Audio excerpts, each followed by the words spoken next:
আরজি করে আর্থিক দুর্নীতি তদন্তে সক্রিয় ইডি। মূলত আরজি কর হাসপাতালের প্রাক্তন ডেপুটি সুপার আক্তার আলীর অভিযোগের ভিত্তিতে ইডির তরফে একটি ইসিআইআর করা হয়। এরপর শুক্রবার একাধিক জায়গায় তল্লাশি অভিযান চালানো হয়। জানা যায়, এয়ারপোর্ট 2 নম্বর গেট এলাকার মিলনপল্লীর একটি আবাসনে সন্দীপ ঘোষের শালিকার ফ্ল্যাট রয়েছে। শুক্রবার সকাল 11:30টা নাগাদ সেখানেই পৌঁছে যায় ইডির 7 সদস্যের একটি টিম। সেখানে তারা ম্যারাথন তল্লাশি চালান। মূলত সন্দীপ ঘোষের বিরুদ্ধে যে আর্থিক দুর্নীতির অভিযোগ উঠেছে তা থেকে তার শালিকা বা শালিকার পরিবার বা সন্দীপ ঘোষের শ্বশুর শাশুড়ি কোনোভাবে লাভবান হয়েছে কিনা তা খতিয়ে দেখেন তদন্তকারীরা। পাশাপাশি তাদের ব্যাংকের নথিও খতিয়ে দেখা হয় বলে সূত্রের খবর। জানা গিয়েছে, সন্দীপ ঘোষের শালিকা অর্পিতা বেরা মানিকতলার ইএসআই হাসপাতালের চিকিৎসক। অন্যদিকে তার স্বামী প্রীতিন বেরা এসএসকেএম এর চিকিৎসক। জানা যায়, ওই আবাসনেই প্রীতিন বেরার মায়ের নামে একটি ফ্ল্যাট রয়েছে। সেখানেই বসবাস করেন সন্দীপ ঘোষের শালিকা অর্পিতা বেরার পরিবার। জানা গিয়েছে, আরজিকর কাণ্ডের পর সন্দীপ ঘোষের শ্বশুর শাশুড়ি ওই ফ্ল্যাটে এসে পৌঁছন। সেই সময় সন্দীপ ঘোষের শ্বশুর শাশুড়ি থাকার জন্য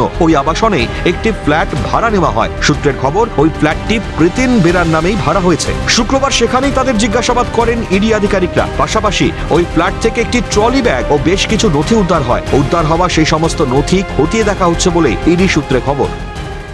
এই যে আবাসন, এই আবাসনের ব্লক 2-তে যেখানে কিন্তু সন্দীপ ঘোষের শালিকা অর্পিতা বেরা, তিনিও নিজেও কিন্তু একজন চিকিৎসক, যেটা জানা যাচ্ছে তিনি একজন গাইনোকোলজিস্ট, এবং তার যে স্বামী রয়েছে প্রীতিন বেরা, তিনিও এসএসকেএম এর চিকিৎসক বলেই কিন্তু আমরা জানতে পারছি। এবং সেখানে কিন্তু তারা ইডি আধিকারিকরা পৌঁছান এবং সেখানে কিন্তু লাগাতার কিন্তু তল্লাশি অভিযান চালিয়ে যাচ্ছে। মূলত সেই যে ট্রলি ব্যাগ এবং যে নথি শ্বশুরের ফ্ল্যাট, যে ফ্ল্যাটে ভাড়া নিয়েছিল, সেখান থেকে যে নথি নিয়ে এসছে সেই নথি নিয়ে কিন্তু জিজ্ঞাসাবাদ হচ্ছে। পাশাপাশি এই সন্দীপ ঘোষ যে আর্থিক দুর্নীতি করেছিল, যে অভিযোগ করা হচ্ছে তার বিরুদ্ধে, সেই অভিযোগ থেকে তারা কোনোভাবে আর্থিকভাবে লাভবান হয়েছে কিনা সেই সমস্ত বিষয় কিন্তু খতিয়ে দেখা হচ্ছে। এই 11:30 কি 11:30টার সময় তাদের ফ্ল্যাট হচ্ছে 2 নম্বর ব্লকে, ওপরে আছে 4-এ।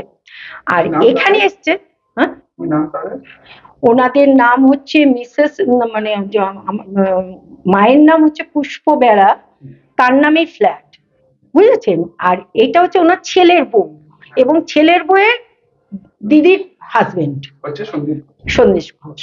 ছেলের বউয়ের নাম অর্পিতা দাস এবং উনি গাইনু। প্রীতিম বেরা যে ওনার যে অর্পিতার যে হাজবেন্ড, তিনি কিন্তু পিজি হসপিটালে এসএসকেএম এর সার্জন। এখানে কি কি নিয়ে বেরোলো? একটা সুটকেস আর একটা হলুদ রঙের ব্যাগ নিয়ে বেরোতে আমরা দেখেছি, আর কিছু দেখিনি। কেন্দ্রীয় তদন্তকারী সংস্থার এই সক্রিয়তায় আরজিকর আর্থিক দুর্নীতি তদন্তে আগামী দিনে কি তথ্য উঠে আসে, এখন সেটাই দেখার। মফিজুল ইসলাম ও শান্তনু সাহার রিপোর্ট, ক্যালকাটা নিউজ।